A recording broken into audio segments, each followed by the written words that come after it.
Got foot issues. Right. What a day. Oh my gosh. Hi. Hi. Where do we start? Okay. We knew everything wasn't going to be rainbows and butterflies. And today we really learned that lesson quickly. Let's back up. Let's go back to the beginning.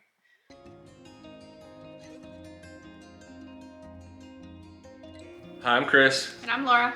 And we are the Cokers. And along with Weston and Cash, our 4 and 3-year-old boys, and our puppy Huck, we've decided to sell everything we own, and travel the country while we have the chance, and show our boys what living really is.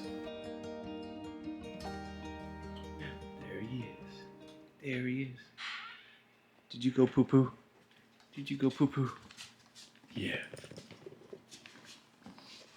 All right, go finish your food. He has this thing going where he eats like half a bowl, like half of his bowl of food, and then he has to poop. And then he comes back in and finishes.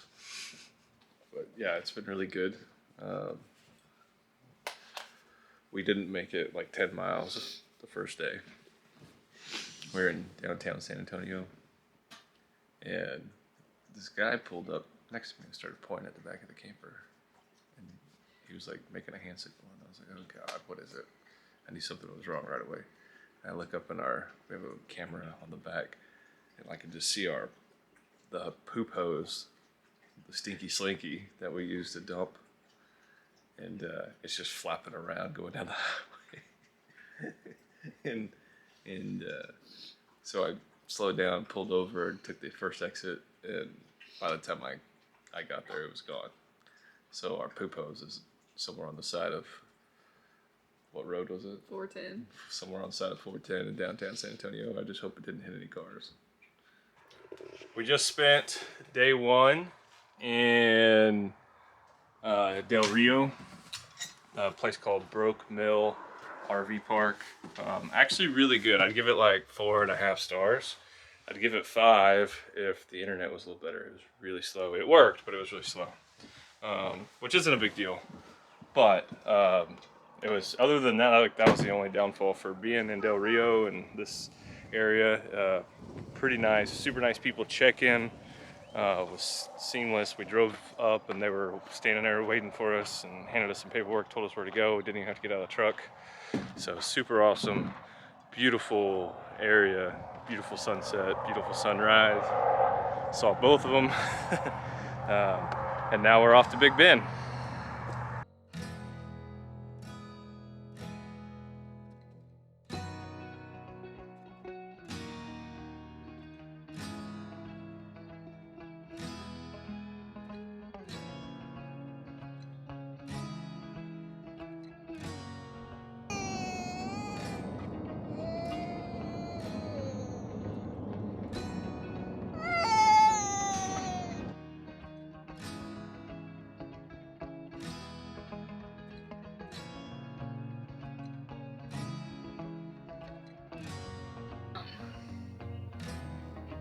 Big Bend is absolutely beautiful. The terrain is very beautiful.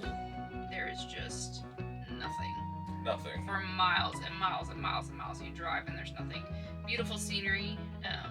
There's just not a whole lot. I mean, the mountains are beautiful and they're everywhere. I was telling her it's really weird because most places you go and there's just like a line of mountains. You go to the Rockies and it's all like in a line and it's kind of uniform. And you go to Big Bend and it just seems so random. They're everywhere. They're just everywhere and they're out of place and you can't tell the difference between a mountain and a canyon and a basin, and there's so much different stuff going on there, and it's really cool. It's really cool. But in our case, we stayed in Terlingua, which is outside the park on the west side. And at one point, we drove an hour and a half or whatever to get to the other side to see something, and then you're driving an hour and a half back, and it's a lot. You really need to plan out and be pretty specific about how you do things if you don't want to be in the car the whole time. Right. We stayed outside of the park, so anytime we went in, we had to drive, all the way back to the park and then back. We had the kids and we had the dog to consider, so you know we didn't get to spend as much time doing things in the park as we would have liked because of the drive. Yeah. Where we stayed was beautiful. We stayed at the Lajitas Golf Resort. They have an RV park there, and it was a great place to stay. No complaints. I would stay there again. But if you want to do Big Bend, it's probably best to stay or camp somewhere in the park. So the day one we pulled in, and well, we got settled in, and we didn't really do much that first day. All right, so we just got to Maverick RV Park, I guess is the name of it, here in Terlingua, Texas, next to Big Bend. So we're gonna be here for like 5 nights. Go see a bunch of stuff in Big Bend, do some hiking, all that good stuff. Kind of tough when you do the national parks because we got the puppy with us and they're not allowed on the trails. We found a couple of trails in the state park nearby that is basically just as beautiful. The hikes aren't quite as famous, but there are a couple of them that you can do with a dog. So that's what we're gonna do for the next 5 days. I'm gonna try to get around a golf in. Boys are going to the dog park. Where are you going, Bubba? The car turned. Get back on the road. Good job, though. Good try. So we're taking the dog to the dog park right now, and we're probably just gonna hang out around here until tomorrow, because we got here kind of late. Check out some stars and just enjoy the dry weather. You want to sniff it? Look, come sniff it. Come here. Come here. You're ridiculous. You're being ridiculous. Come here. Oh my gosh, you're so heavy. Look, it's just a bag. There's nothing silly in there. You okay? You okay now? He still doesn't like it. You just played with an 80-pound dog for like 2 hours, and you're scared of a backpack. It's just a bag. But then the next full day that we had, we went to Santa Elena. Did I say that right? Yep. Santa Elena Canyon. Yeah, we took the bumpy road to get there though.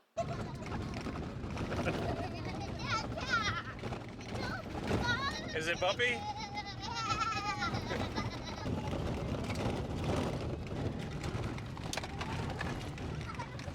Yeah. So there's Old two Maverick Road. There's 2 routes to get there. You can take Old Maverick Road, which is an unpaved, very bumpy ride, which we did, in the dually, very bumpy, but the kids enjoyed it, and it was actually a good experience. And you can see as you get closer to the canyon the whole time, and it's very cool. Yeah. The scenery is awesome. But you can also take what's called the Ross Maxwell Scenic Loop or Scenic Drive, and that's how we got back. So we actually made a big loop instead of having to do the road twice, and saw the Scenic Drive. We didn't do the Scenic Drive going the other direction, but I don't think you could see it like we did down that bumpy road. We're down that bumpy road, you can see the whole time. And I really don't think it would have been that bad in a Subaru or a 4Runner or something like that. But in the dually, man, it was rough. Yeah. So, but yeah, once you get there, right when you walk, there's a really easy walk to the river, and there's a bunch of kayakers and all that kind of stuff right there at the beginning. They're either putting in or getting out right there. So very pretty area. And then from there you walk up and then back down into the canyon, and you basically can walk down the canyon until you get to a point where the river overruns the trail, and you just can't walk any further. And I've read somewhere that people do kind of like get in and make it around the corner, and you can keep going a little ways. But we didn't mess with that with the kids and the dog, or with the kids. But it was great. The one downside was we couldn't take the dog, so we were kind of restricted on time and all that. But it worked out perfect. I think it was a perfect length for the kids. It was like 1.5 miles or something. Yeah. Yeah. So it was awesome. The kids loved it. So that was a good one. So that was our first day, first trip into Big Bend. So after that, we headed back to our campsite at Lajitas. The next day, we went to the Big Bend Ranch State Park. which is a little bit more dog friendly. They have a couple trails that you can do with the dog. And we did the, you know what, that might have been the same afternoon. It was the same afternoon. We picked up the dog. We picked up the dog and we took him to the Closed Canyon Trail, which is also another trail that you walk through a large canyon in the state park. And the state park is just as beautiful as Big Bend, and it is huge. You drive right by the Rio Grande the whole time. Yeah, I would say that part of it is better. So, where Big Bend's bigger and there's probably more. I will say there's more, especially when you add in the basin, there's a lot more. Yeah. But the one cool thing that stands out about the state park is the whole road basically just follows the river. So we did Closed Canyon Trail, which was really cool. Closed Canyon, we didn't know what to expect. We had no idea. We didn't see any pictures. All we heard, we read, go to this place, you can take your dogs. And so there's 2 trails in the state park that you can take your dogs on. There's no trails in the national park you can take your dogs on. So we highlighted these 2 trails that we were going to take the dog. Closed Canyon was the first one. We started down, you go not very far, maybe 100 yards, and all of a sudden you are in a literal canyon that's only 8 feet wide, 10 feet wide, maybe 20 at the widest points, but it is just straight up cliffs on each side, and it is a tight, cool, gravel bottom canyon, and it was just the best. The kids loved it. had a blast, especially Weston really just for some reason embraced it, and he was bouncing, he was running up one side of the canyon and over to the other side and sliding down the rock. He was just loving it. Cash struggled a little bit. I think he fell early on, like he took a little spill early on and got really worried about falling, so I had to like hold his hand down all the little steps and stuff. He was tired too. And he was tired. It was the end of a long day. That was our second hike of the day. The dog was, I mean, if we could have let him off leash the whole time, he was soaking it up. And we actually did let him off leash a little bit on the way back just to let him breathe because he was being so good. But man, it was awesome. The only downside of Closed Canyon was we didn't know, of course we didn't do any research, but we didn't know it was actually closed at the bottom. That should be the highlight of that should be the title of this. We don't do research. We don't do research. We never know what's going on. Well, I don't know how many miles we came down this canyon, but we were hoping to get all the way to the Rio Grande, and there's a end of trail sign. They didn't have anything posted to start a hike, but this has been amazing coming through this canyon, and the kids have had a lot of fun. So we never have a plan. I think we were probably 3/4 of the way, maybe a little bit more. I don't know. I felt like we were pretty close. Still way worth it. Probably. I mean, at the time, I said it was probably better than Santa Elena because it was cool. It was different. Santa Elena, the river was by you the whole time. It was beautiful. You didn't feel like you were in the canyon, where this one was just straight walls. It was cool. Walking through it. It was very cool. Definitely top 3 of the trip. Yeah. Of the parks. That was day 1. That was our big first day. The next day was Wind Tunnel Day. It's a bit breezy. Was it? It was a golf day. Oh. Yeah. So Chris got to play golf at the Alhedas golf course, and we had 50-mile-an-hour wind gusts with 40-mile-an-hour sustained winds. It was just blowing all day. I played a beautiful round of 4 holes. Before it started. And then the dust storm came in, and it was brutal. Yeah. So while he was playing, I took the kids to the Terlingua Ghost Town, which I will say for kids is not super cool. You can see the ruins and stuff, but it was a ghost town. If you like beer, the Starlight is apparently the place to go, but we didn't even go there. So yeah. So that whole day was pretty much shot because of the wind. So after we got back from the ghost town, the kids and I were stuck in the camper. You couldn't walk outside. It would blow them over. The dust was in your face. It almost hurt to hit you. So the kids played.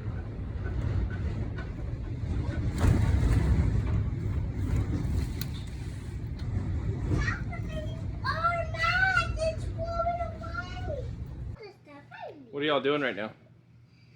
I'm unpacking. Why are you unpacking? Because I'm at my campsite. You're at your campsite, your pretend campsite? Yep. Yeah. Yep. Where, are you going camping too? Yeah. Yeah. Where are you going? You got a sack? What are you doing? Look how much stuff Huh? I got. This is a lot of stuff. Mommy's pretend camping too. We're all pretend camping. Too windy to do anything. We actually had some really cool neighbors, so the kids played with a little buddy they made next door and played in the playroom and did Play-Doh, and we just tried to make the most of the day being stuck inside. So that was Monday. So Tuesday we went back to Big Bend.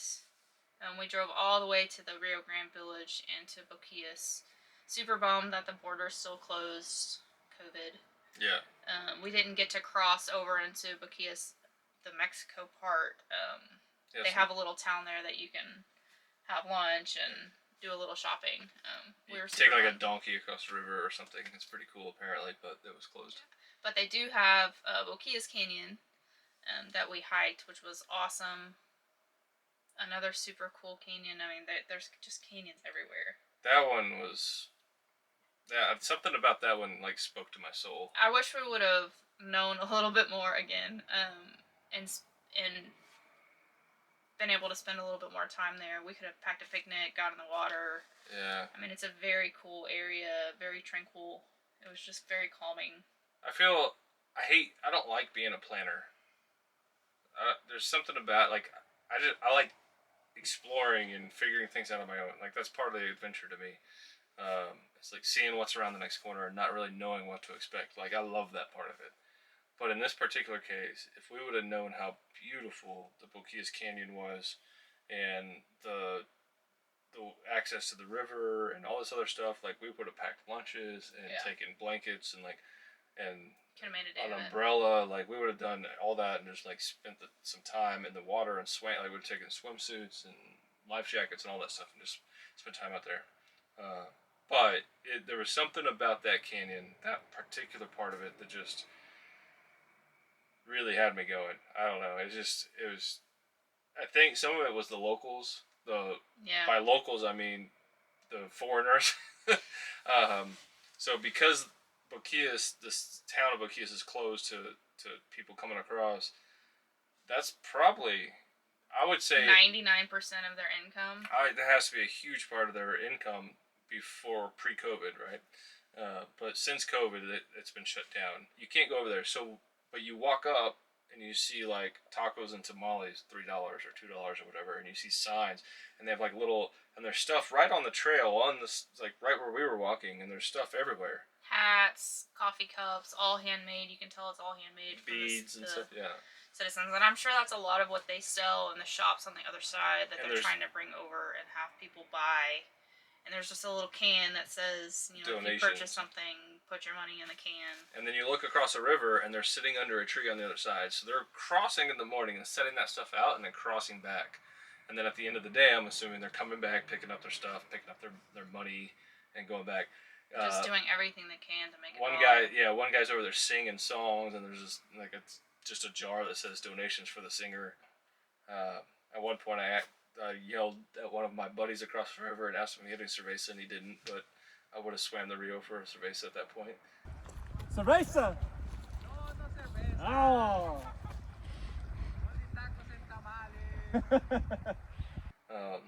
But it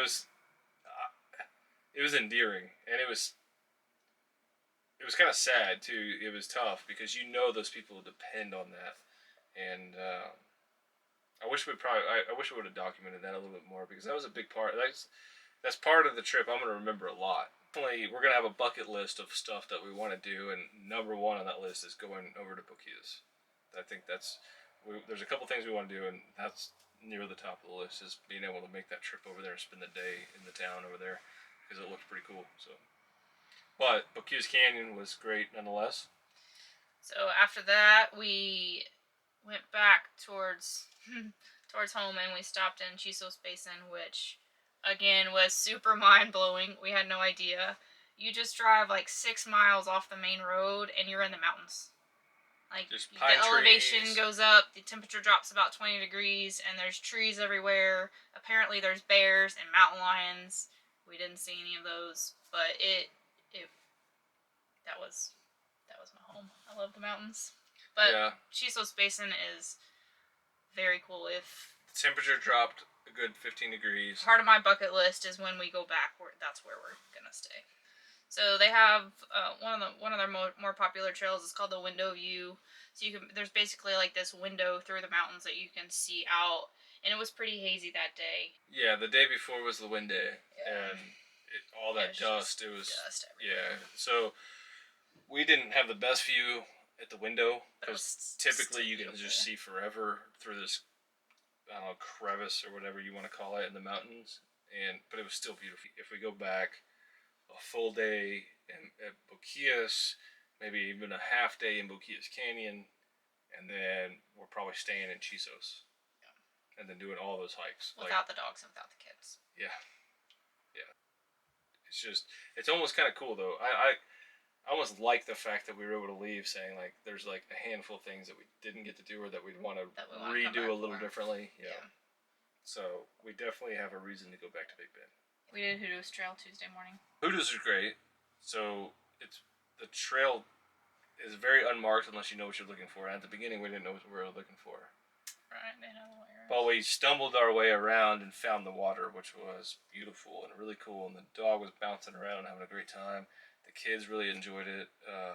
Another place that you could spend kind of an afternoon if you wanted to and like get in the water and hang out.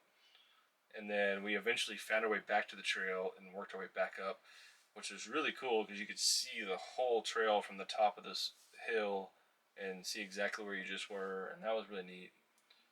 So that was actually a lot of fun. The dog loved it. Like he's such in his element. I wish we could take him everywhere. I wish all the parks allowed us to do stuff like that. So that was a great one. And then the last day. We really wanted to find some river access. And I had said multiple times throughout the trip, after growing up in New Braunfels and there being no public access to the river, you saw public river access signs everywhere. But they just weren't great access areas, especially for the kids to get in the water. It was either too rocky or too much of a ledge where you couldn't really get in.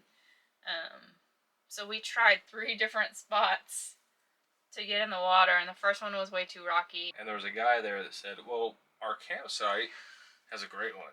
Go to this one. So we go to that one. That was 20 minutes away. His wife was like, it's 10, 20, 30 miles. I don't know.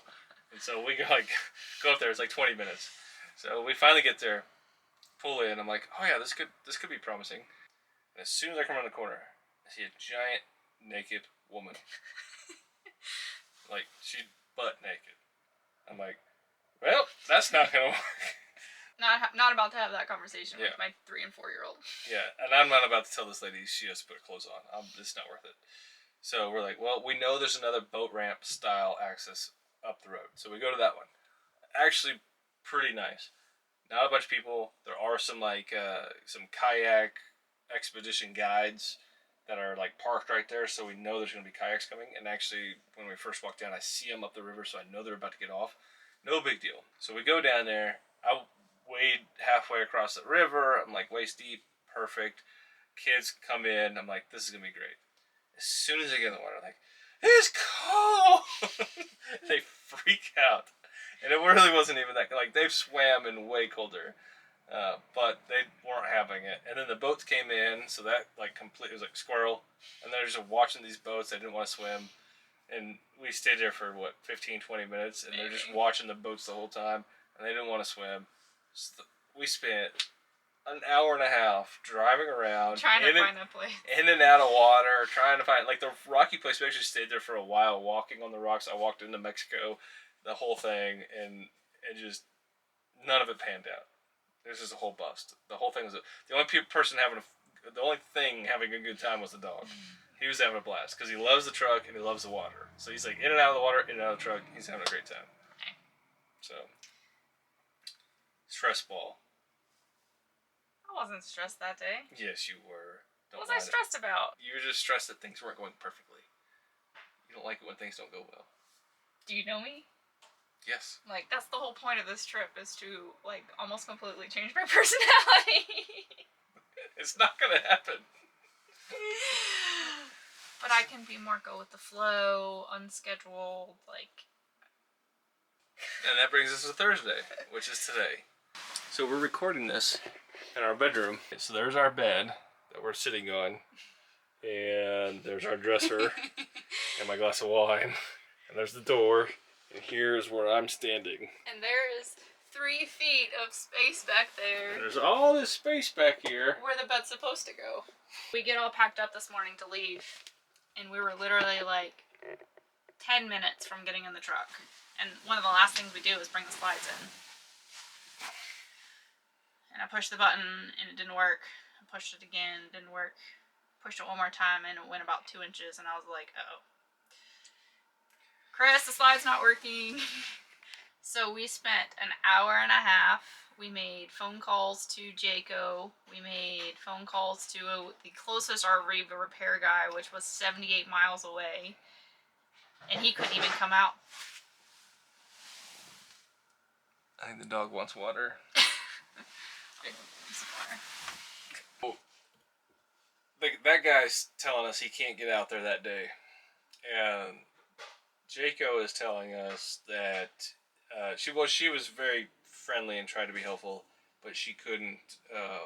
We tried a few things, and she just basically said you need to get a repair guy. And I'm looking through the manual trying to find how to like manually crank this thing in, and there's really no way to do it with this type of slide. Well, let's manually override the control switch, and that will basically set the motors up to where they will run no matter what.